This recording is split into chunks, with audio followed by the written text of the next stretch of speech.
Mafhungo nga Rotshidzwa Maremba.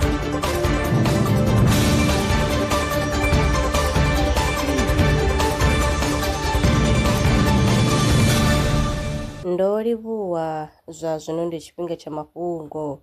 Vhunzhi ha vhathu vha tshila na vhulwadze ha tswio vha sa zwiḓivhi, nahone vhathu vhanzhi a vha ṱoliwi u swikela vhulwadze hono vhanga tshinyalelo khulwane. Vhasedzulusi vha bveledza tshishumiswa tshiswa tsha inthanethe tshine tsha nga thusa madokotela u vhona khombo ya vhulwadze hu tshe na tshifhinga. Tsedzuluso yo rangiwaho phanḓa nga Karolinska Institute yo anḓadzwa kha dzhenala ya Kidney International.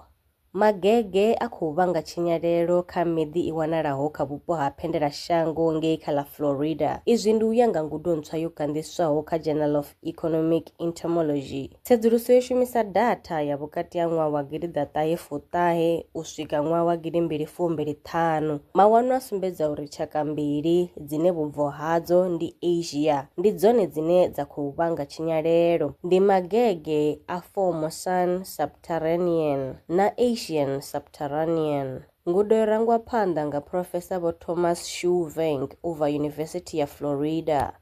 A khou guma ngorali mafhungo e nda vha farela one. Arali vha na mafhungo ane vha tama ri tshi a tevhelela kana wa sala murahu, vha nga ri foinela kana vha rumela mulaedza wa WhatsApp kha nomboro dza 083 316 0190 kana 083 861 2263. Nṋe na vhone kha ri ṱangane mafhungoni tshifhingani tshiḓaho.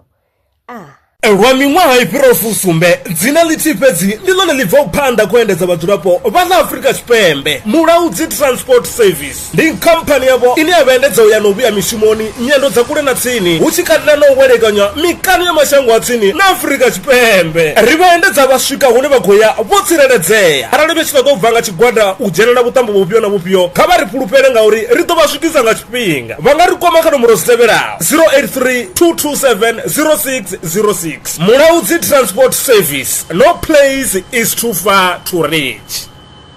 Zwino ri tshi khou amba vha nga vha sa ḓivhi uri masheleni a u tandulula thaidzo ine vha vha nayo vha ṱo a wana gai vha songo tsha ṱwa vha tshi rengwa nga ṱhoho lini. Veteran Brands I hanefha tsini na vhone ri ḓo vha thusa u bva kha 500 u swika kha 4000 randa. Riṋe ri khou ṱoḓa tshiḽipi tsha muholo, khophi ya basa, 3 months bank statement na proof of residence. U bva afho tshelede I khou ṋamba ya dzheniswa nga murahu ha zwiminetse nyana. Kha vha rumele WhatsApp zwino 072 019 5843. Veteran Brands ndi vha hadzimiswa masheleni vho ḓi ṅwaliselaho.